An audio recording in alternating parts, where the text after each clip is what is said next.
que ha sido y es mi única esperanza. Por la mañana yo le invoco con el alma y le suplico que me dé su dulce calma. Y Él nos escucha, pues nos ama tanto y nos alivia de cualquier quebranto. Nos da su mano poderosa y fuerte para librarnos de la misma muerte. Cuando la noche se aproxima tenebrosa, en elevarle mi oración mi alma se goza. Siento su paz inagotable, dulce y grata, porque temores y ansiedad Cristo los mata. También elevo mi cantar al cielo, cuando a la tierra baja el negro velo.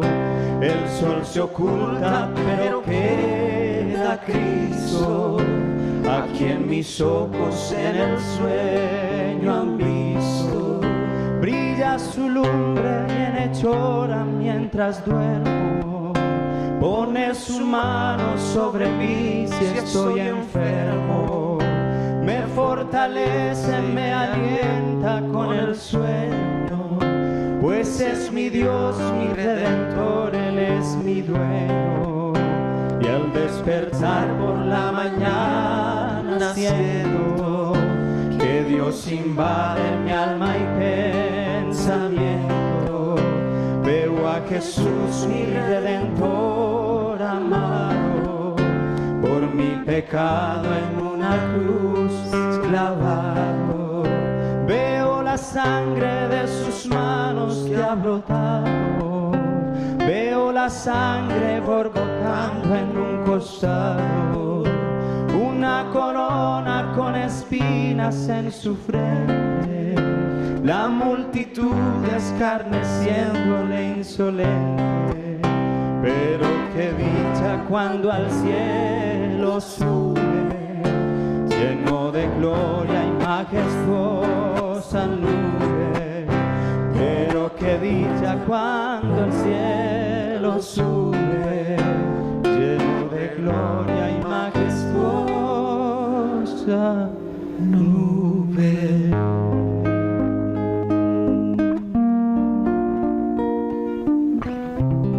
Amén.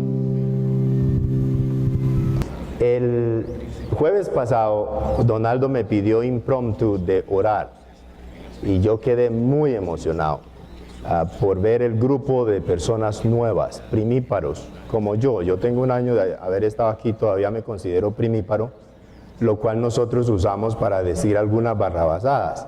Entonces uno se escuda en que es primíparo. No, estoy pensando que voy a decir dentro de 20 años, pero bueno.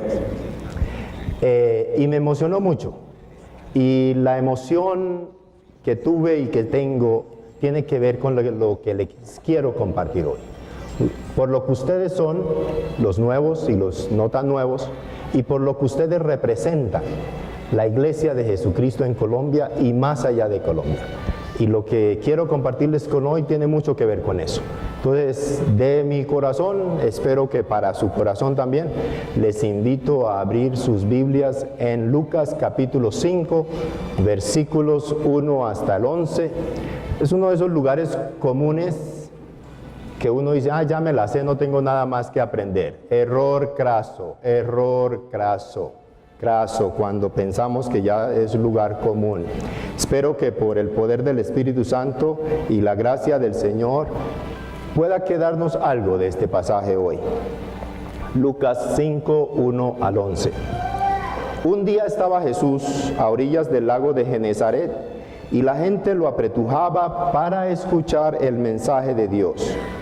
Entonces vio dos barcas que los pescadores habían dejado en la playa mientras lavaban las redes. Subió a una de las barcas que pertenecía a Simón y le pidió que la alejara un poco de la orilla. Luego se sentó y enseñaba a la gente desde la barca. Cuando acabó de hablar, le dijo a Simón: lleva la barca hacia aguas más profundas y echen allí las redes para pescar. Maestro, hemos estado trabajando duro toda la noche y no hemos pescado nada, le contestó Simón. Pero como tú me lo mandas, echaré las redes. Así lo hicieron y recogieron una cantidad tan grande de peces que las redes se les rompían. Entonces llamaron por señas a sus compañeros de la otra barca para que los ayudaran. Ellos se acercaron y llenaron tanto las dos barcas que comenzaron a hundirse. Al ver esto, Simón Pedro cayó de rodillas delante de Jesús y le dijo: apártate de mí, Señor, soy un pecador.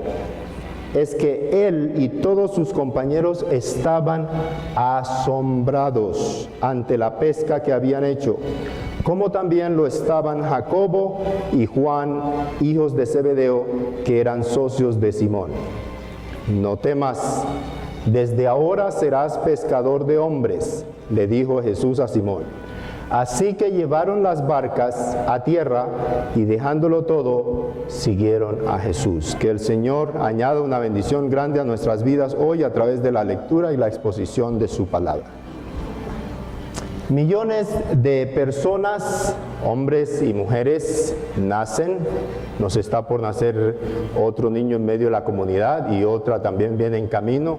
Carolina y Samira están en ese proceso. Millones de personas nacen, trabajan, sudan, luchan, viven la vida como una piñata, tratando de sacarle un logro contra el otro. Ventajas pequeñas, pírricas, del uno al otro. Los años llegan, envejecen, se enferman, pierden a sus seres queridos. El gozo de la vida se convierte en angustia. Llega la liberación. El único regalo sin veneno que la tierra les da. Y desaparecen de un mundo donde no tuvieron significado. Un mundo que los llorará un día y se olvidará de ellos para siempre. Es una cita de Mark Twain, famoso escritor de los Estados Unidos del siglo XIX, murió a principios del siglo XX. Asistía a una iglesia presbiteriana. Mi contrapropuesta hoy es que Dios tiene preocupación y presta mucha atención a nosotros y a nuestras circunstancias, aun cuando nos sintamos así de chiquitos. Con frecuencia, nosotros, por el mundo en el que vivimos y casi que desde siempre o desde siempre, encontramos nuestro significado en comparación al otro. El prado del vecino siempre tiende a estar más verde. Y ese tipo de encontrar significado con relación al otro hace que tratemos de empequeñecer al otro. Y lo peor, de tener sentimientos de superioridad. Y así encontramos significado. Mi propuesta hoy para ustedes es que el verdadero significado de nosotros y de nuestras circunstancias lo encontramos a partir del nivel de compromiso que tengamos con cómo pensó Dios al mundo.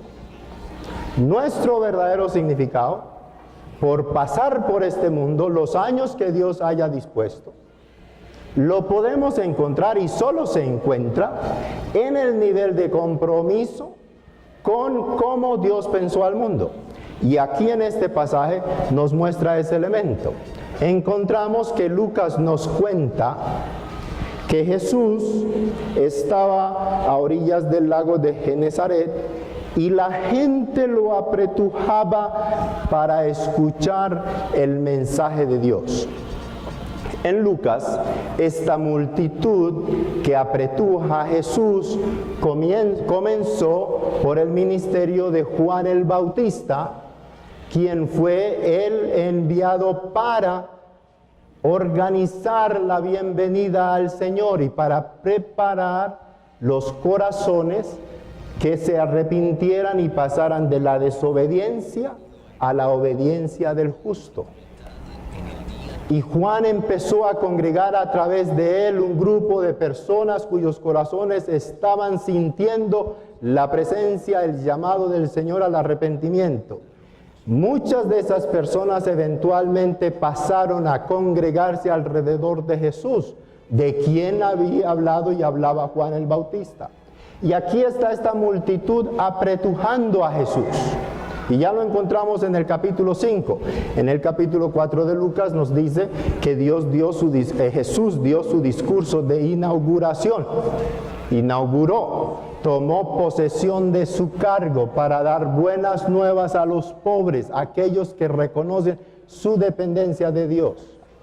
Y aquí está la multitud, apretujando a Jesús. La multitud siempre busca apretujar a Jesús. El movimiento cristiano es el movimiento de libre albedrío, de libre voluntad, más popular sobre la faz de la historia y de la tierra y a través de toda la historia. Más popular.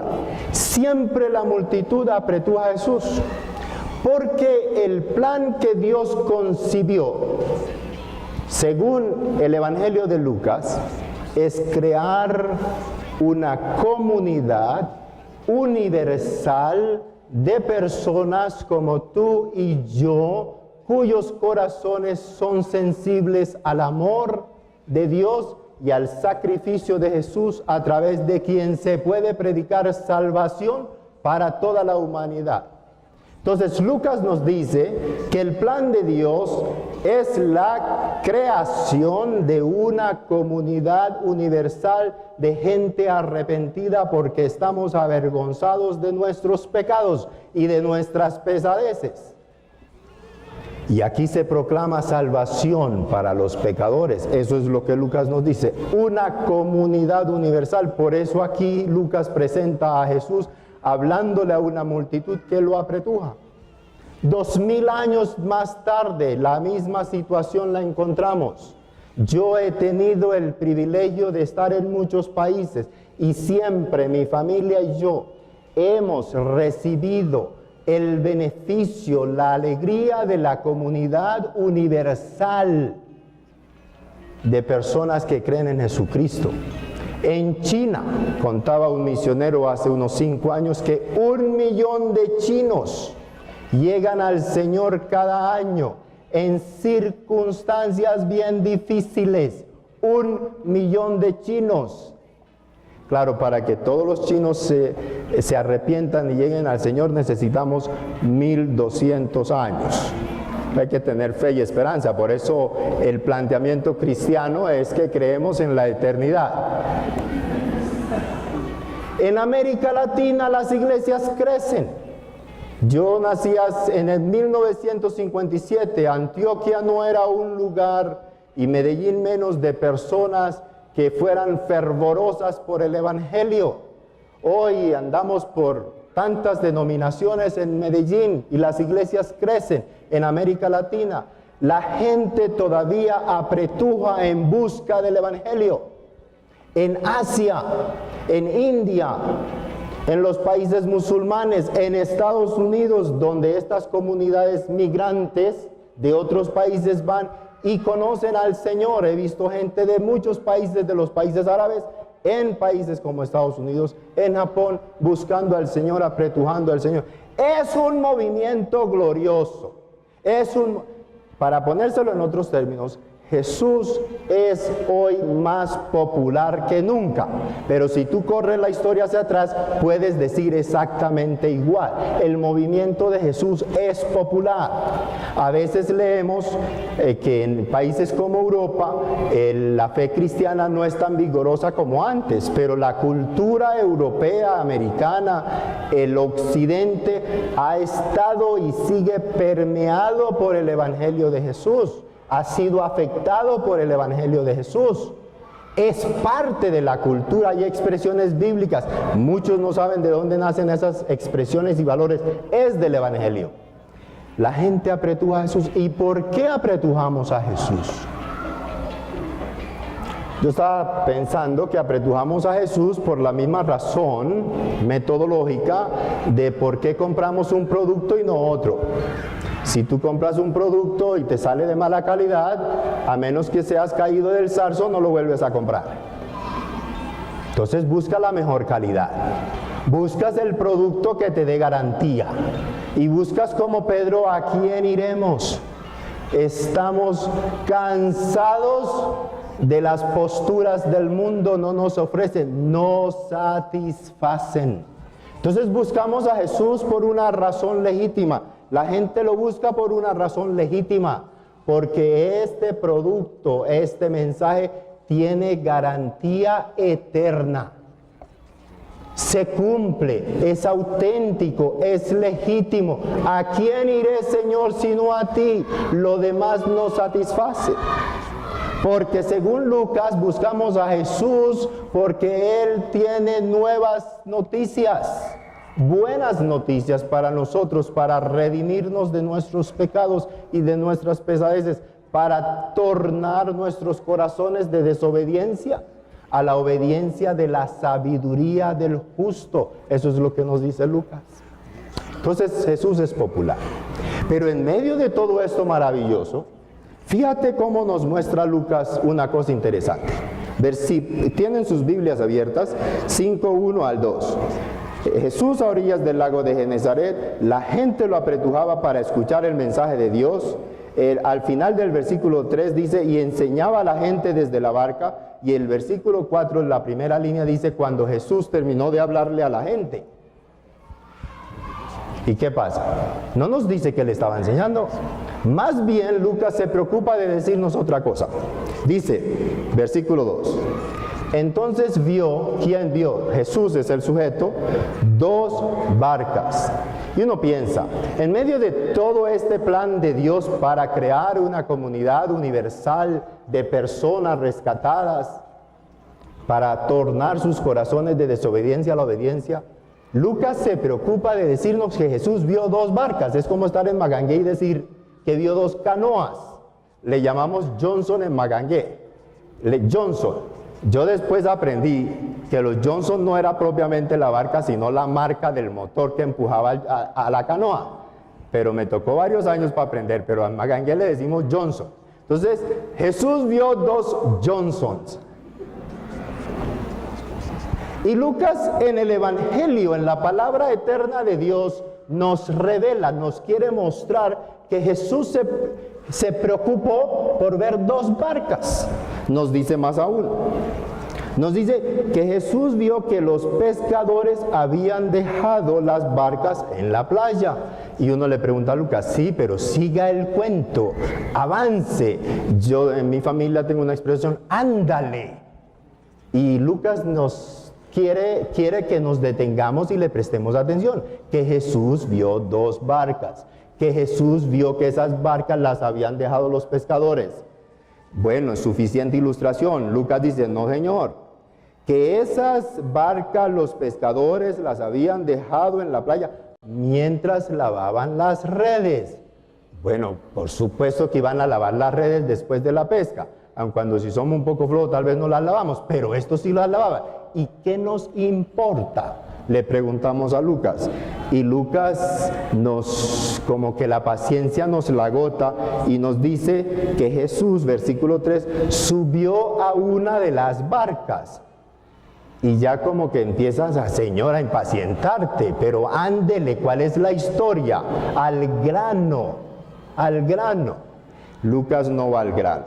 que pertenecía a Simón. Señor, ¿dónde está el título de propiedad? Y le pidió que alejara un poco de la orilla. Jesús tiene un ojo en la enseñanza a la multitud y el otro en las circunstancias de Simón. Jesús hoy tiene un ojo en la enseñanza de la palabra de Dios al pueblo y otro ojo en mis circunstancias, en tus circunstancias. No ha variado. No ha variado. Las circunstancias tuyas y mías, así como las de Simón, son importantes para Jesús. Son importantes para Jesús. Ese es un punto que me toca muy profundamente. Que las circunstancias, Dios no les hace el feo a tus circunstancias. Dios no le hace el feo a las circunstancias de Simón. Lucas se preocupa de narrar los detalles de Simón, las circunstancias de Simón. Normalmente, a Simón se nos presenta en los evangelios, la rectora hablaba de él el jueves pasado, de que en la mesa y en el juego se conoce al caballero, y allí pelamos el cobre, decía la rectora. Y Pedro peló el cobre también en la mesa del Señor.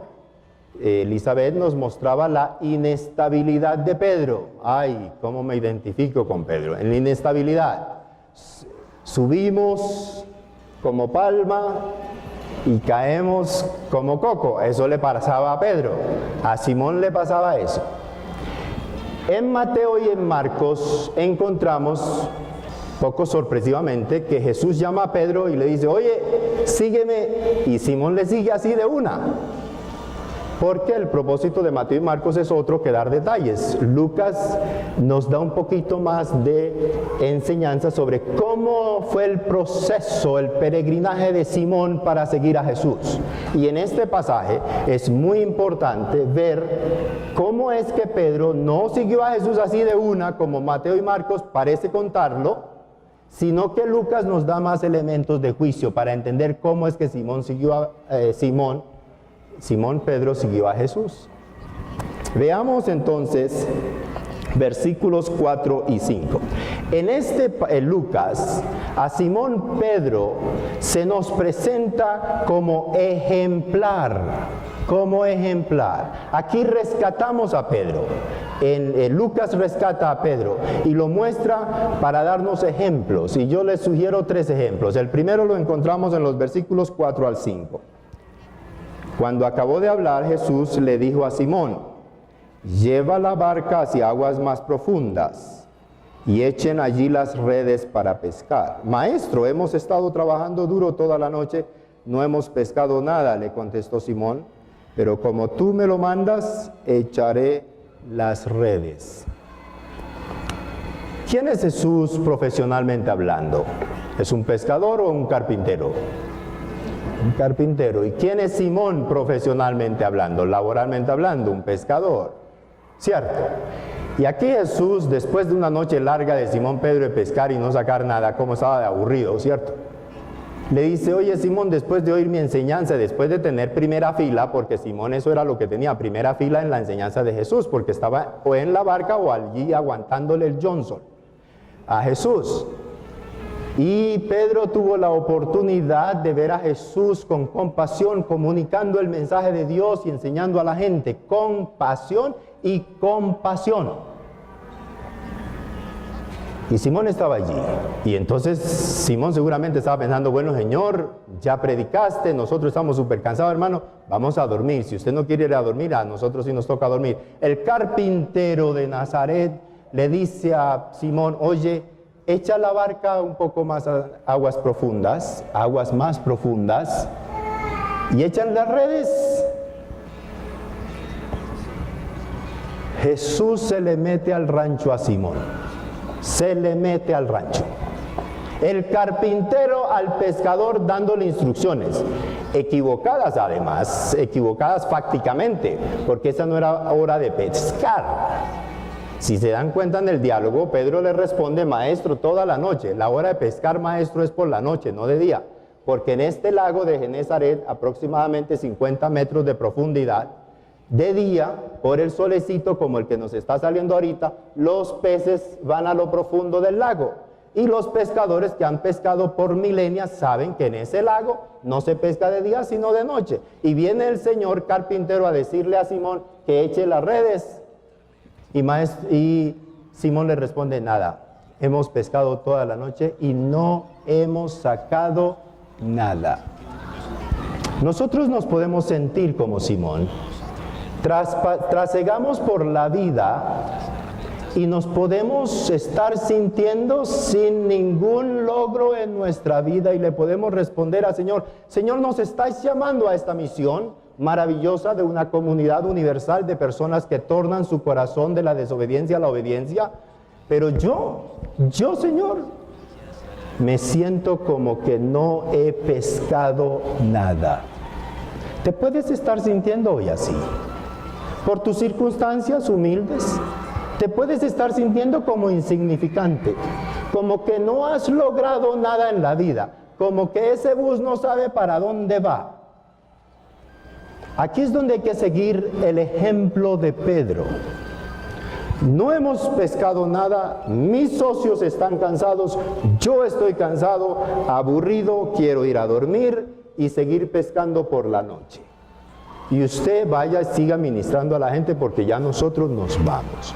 Pero Simón dijo, pero, esos peros hay que prestarle atención. Como tú lo mandas, yo, está en singular, echaré las redes. Qué belleza que Simón hable en singular. Porque a esa hora del día, todo el mundo aburrido porque no han sacado nada durante toda la noche, cansados, soñolientos, se quieren ir para la casa y legítimamente. Entonces Simón no asume que sus socios van a ir con él. Entonces él sí responde al Señor, yo echaré las redes. Porque Dios valora tu voluntad individual. Dios te valora a ti como individuo. Dios te valora tu libertad individual. Y si estás aquí porque tu mamá te dijo que estuvieras aquí, mal hecho de ti, mal hecho de tu mamá. Esto no es porque mi abuelo fue, porque mi abuelo me dijo. Ellos influyen en mí necesariamente. Pero estamos aquí a título personal, con responsabilidad, hombres y mujeres que con dignidad utilizan la libertad individual que Dios le dio para responder al llamado de tornar nuestros corazones de desobediencia a la obediencia de la sabiduría del justo. Voluntad individual, y aquí la expresa Simón muy bien. Las circunstancias, maestro, están en contravía de lo que tú me estás diciendo, pero yo echaré las redes. Si Dios no le hace el feo a tus circunstancias, ¿por qué le hacemos nosotros el feo a nuestras circunstancias cuando precisamente Dios quiere utilizar tus circunstancias para seguir atrayendo a la comunidad universal en el mundo, en tu pueblo, en tus lugares? Ninguno te va a reemplazar. Cuando mi significado en la vida depende de mi comparación con otros, allí fracaso, porque yo quiero ser como el otro menos como yo. Cuando yo nací, tengo un hermano mellizo o gemelo, depende de la región de donde venga, se dice gemelo o mello. De la región donde vengo es mello, dos que no son del mismo parecido, no son del mismo cromosoma o como se llame. Estaban naciendo dos chinitos en un pueblo perdido del Magdalena, y mi mamá tenía 3 hijos más con mi papá, y le nacieron 2. Tal era el estado de postración económica de mi familia que los vecinos, con buen criterio, con buen propósito, le decían a mi mamá, oye, ustedes no van a lograr sacar esos 2 peladitos adelante. mejor que regalen uno. Y apuntaron a este, y mejor que regales a este que es el más feíto. Adivine quién era. Si tú hubieras querido leer las posibilidades de este sujeto, no te hubieras imaginado tú, y yo no te culpo, no te hubieras imaginado que 55 años después tendría el privilegio de estarles hablando a ustedes. Si le hacemos el feo a nuestras circunstancias cuando Dios no se las hace, no vamos para ninguna parte, porque este pasaje evidentemente muestra que Dios tiene cuidado de nosotros y quiere utilizar justamente tus circunstancias individuales para seguir avanzando el plan de Dios de construir una comunidad universal de personas que tornan su corazón de desobediencia a la obediencia. Maravilloso que Dios tenga en cuenta tus circunstancias y que no tengas que hacerles el feo. Y Simón asume que yo echaré las redes. Así lo hicieron, versículos 6 y 7. El segundo ejemplo viene en los versículos 7. Es que si bien nosotros respondemos individualmente a Dios, el trabajo, la misión de la construcción del reino de Dios se hace en equipo. Acabo de decir que Dios valora tu libertad individual, tu voluntad individual, y eso es cierto. Pero eso no quiere decir que el reino de Dios se construye como el llanero solitario. El trabajo de Dios se hace en equipo. Y lo que tú haces como secretaria de pasar un papel y trabajar los papeles es tan importante como el cargo de la rectora de esta institución para el reino de Dios. Entonces no empequeñezcas lo que tú contribuyes a la construcción del reino de Dios. Lo que hace el pastor en el lugar más remoto, Santiago, en las selvas del Perú hoy, lo que hacen todos aquellos llamados que responden al Señor, como Simón Pedro respondió, hace parte de la construcción del reino de Jesucristo. Importante es Billy Graham, Dios tiene sus propósitos con él. Importantes son los pastores de mega iglesias. Importante eres tú cuando vas al pueblo más recóndito de este país para construir. Importante eres tú cuando con otra persona oran juntos para estimularse unos a otros al amor y a las buenas obras. Esa es construcción del reino del Señor. Entonces, hermano, dignifica las circunstancias porque Dios las ha dignificado, las que te han correspondido a ti, y que puedas decir como el salmista: preciosa la herencia que me ha tocado. Y finalmente, después de la pesca milagrosa, que trabajaron en equipo para sacar la pesca adelante porque era demasiado grande, el pescador le dice a Jesús, se postra ante él y le dice: apártate de mí, Señor. ¿Cierto? Versículos 8 y 9. Al ver esto, Simón Pedro cayó de rodillas delante de Jesús y le dijo: apártate de mí, Señor, soy un pecador. Perdón.